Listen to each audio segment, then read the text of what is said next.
Voilà, bonjour à toutes, bonjour à tous. Quel plaisir d'étudier la vertu, quel plaisir de se réjouir dans la parole de Dieu. J'aimerais, pour commencer cette troisième séquence, vous dire tout le bien que je pense de la parole de Dieu. C'est extraordinaire de lire la parole de Dieu. C'est nourrissant de lire la parole de Dieu. C'est indispensable. Parfois, il vaut mieux penser moins, lire plus. Nos propres pensées nous trompent. Souvenez-vous que Jésus a fait un reproche à Pierre en lui disant « Arrière de moi, tu mets en scandale, car tes pensées sont des pensées humaines. » Il n'y a pas dit « Tes pensées sont impures, perverses, diaboliques. » Non, juste tes pensées sont humaines. Mes amis, je vous invite de tout mon cœur à aller à l'église. Bien sûr, on fait ces vidéos parce que ça peut être un support, mais en aucun cas quelque chose qui va remplacer la communion avec les frères et sœurs. Allez à l'église, apprenez à aimer vos frères et sœurs, apprenez à aimer votre pasteur. Attachez-vous fortement au Christ, puisque lui-même, lorsque Jésus était sur cette terre, il n'avait de cesse, c'était sa coutume, d'aller de synagogue en synagogue. C'est vraiment important. On arrive dans le deuxième point par rapport à la vertu de Ruth. Ce deuxième point, elle est fidèle, attachée même dans la difficulté. Elle est fidèle. On a été un peu trop vite. Elle est fidèle. Elle est attachée même dans la difficulté. C'est vraiment, vraiment quelque chose de primordial, ce deuxième point, qui nous montre une des facettes de la vertu. Quelqu'un de vertueux, ce n'est pas quelqu'un qui se vante, c'est quelqu'un qui est. Beaucoup de gens se réclament d'être fidèles, mais il faut l'être en vérité. Elle l'était véritablement, et c'est un des points essentiels de la vertu. La fidélité et la véritable fidélité se révèlent lorsque nous sommes attachés, même quand c'est dur. Ruth, chapitre 1, verset 10. Donc, on est toujours dans notre histoire, et Orpa et Ruth parlent à Naomi, leur belle-mère. Et elles disent, non, non, non, non, non, oh là là, nous sommes vertueuses, on va rester avec toi. Nous irons avec toi vers ton peuple, en Israël.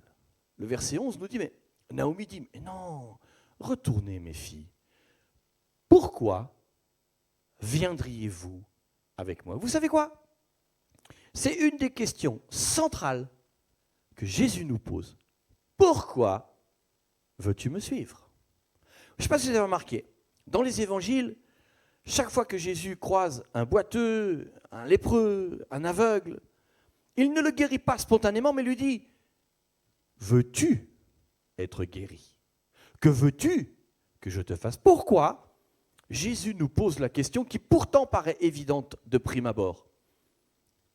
Parce que plus que la guérison, c'est la reconnaissance et la vertu que nous allons mettre à remercier le Seigneur qui compte. Vous pouvez être guéri et négliger cette guérison. Vous pouvez être guéri, ne pas avoir la vertu de le remercier, de le glorifier. C'est plus important de dire merci que d'avoir reçu la chose elle-même. Alors voilà, Naomi, pourquoi viendriez-vous avec moi? Ai-je encore dans mon sein des fils qui puissent devenir vos maris? Elle, toujours dans l'étape d'après pour Naomi, elle prévoit, c'est ça aussi la vertu, c'est vraiment être l'économe des autres. Et elle dit, mais vous vous rendez pas compte? Je veux dire, vous avez déjà, voilà, finalement, un deuil à vivre. Moi, je vis un deuil, mais j'ai mon âge. Alors que vous allez le vivre pendant des dizaines d'années. Ce n'est pas bon. Il faut que vous vous remariez. Amen. Alors, retournez, verset 12. Retournez. Allez, je suis trop vieille pour me remarier. Mais même quand je dirais j'ai de l'espérance, quand cette nuit, finalement, je retrouve un mari, c'est peu probable, et que j'enfanterai des fils, vous n'allez quand même pas attendre 20 ans qu'ils les aient grandis. Refuseriez-vous pour cela de vous marier? Mais non, mes filles. Car finalement, Cette situation, moi, elle me pèse. Elle me fait souffrir pour vous. À cause de vous, je suis dans une grande, finalement, tristesse, affliction de ce que la main de l'Éternel s'était ordonnée contre moi. Verset 14. Elles élevèrent la voix et pleurèrent encore. Orpa baisa sa belle-mère, mais Ruth s'attacha à elle. Donc on voit que Naomi a eu la sagesse. Encore une des choses que nous trouvons dans la vertu. Les paroles sont sages parce que la sagesse que l'on trouve dans Proverbe 8, qui est autre que Jésus lui-même, s'attache au cœur de celui qui s'attache à son maître. Lorsque je reçois Christ, je reçois l'espérance vivante d'avoir le fruit de l'esprit, d'avoir la sagesse, d'avoir la vertu. Et en marchant avec lui, je vais aller. Ici, si on rentre dans le détail du mot, elle s'attacha à elle, dabak, en hébreu, que l'on trouve 54 fois dans l'Ancien Testament, ça veut dire s'accrocher, coller, adhérer, suivre étroitement, se joindre, rattraper, saisir. Et on voit vraiment que Ruth s'est accrochée, comme on le disait dans les séquences précédentes, elle s'est accrochée à sa belle-mère parce qu'elle avait compris que là où elle irait, finalement ce qu'elle avait vu d'elle, elle allait le vivre aussi. C'est intéressant de voir qu'elle s'attacha à elle, donc elle s'accrocha, elle se colla à elle. C'est intéressant de voir ici que c'est le même mot que dans Genèse chapitre 2, verset 24, lorsqu'il est dit que l'homme quittera son père et sa mère et s'attachera à sa femme. De nos jours, on pense que nous sommes un peu attachés à notre conjoint. On est un peu mariés. On est un peu ensemble. Et malheureusement, aujourd'hui, même dans les milieux chrétiens, on aurait tendance à voir les maris mariés en signe de croix. Vous avez déjà vu un mari marié en signe de croix? Il est comme ça. Une main à sa femme, une main sur la cloche de porte. Si ça va, je reste. Ça va pas, je m'en vais. J'ouvre la porte et je m'en vais. Mais la vertu n'a rien à voir avec ça. Vous savez quoi? Nous avons été prévus pour aimer. Pourquoi? Parce que nous sommes aimés. Jésus nous aime. Que nous l'aimions ou que nous ne l'aimions pas ne change rien. Que nous soyons convertis ou inconvertis ne change rien. Jésus nous aime. Point. Jésus n'a pas attendu qu'on fasse le bien. Jésus n'attend pas qu'on fasse le mal. Jésus n'attend pas qu'on passe une bonne journée ou une mauvaise. Il nous aime. C'est la même chose.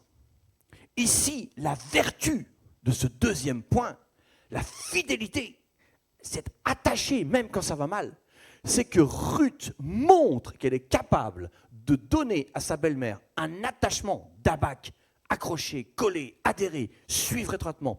Elle est capable de donner à sa belle-mère un attachement tel que bien évidemment, elle sera capable de vivre la même chose avec un mari demain. Jeune fille, jeune homme, avant de voir qu'elle a des belles dents, des beaux yeux ou des cheveux bien lavés, est-ce qu'elle est capable, comme Ruth, de s'attacher, quand tout va mal, à sa belle-mère, c'est-à-dire à sa famille en premier et en général? La personne qui s'attache à Christ, parce qu'elle aime Christ, s'attachera à son mari ou à sa femme. La personne qui est vertueuse, sans famille, sera vertueuse pour sa famille. Ça ne s'invente pas, ça ne s'improvise pas, ça ne se copie pas, ça ne s'imite pas. La vertu vient de Christ et de personne d'autre. Nous la recevons de lui, parfois dans les larmes, souvent à genoux et dans une grande persévérance. Mais ça vaut la peine.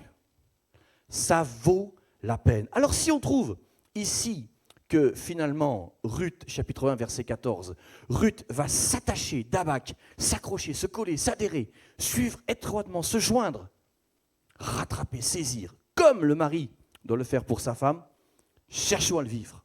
Frères et sœurs, hommes, femmes, amis, cherchons à le vivre, à tout prix. Parce que pendant qu'on est en train de chercher la persévérance et de continuer avec le Seigneur, on n'est pas occupé à des fadaises, on n'est pas occupé à se plaindre de tout, tout le temps et de tout le monde. On s'arrête là pour cette séquence, on a fini le deuxième point, et dans la prochaine séquence, on verra le troisième point. La troisième vertu, c'est qu'elle est décidée. On verra ça la prochaine fois.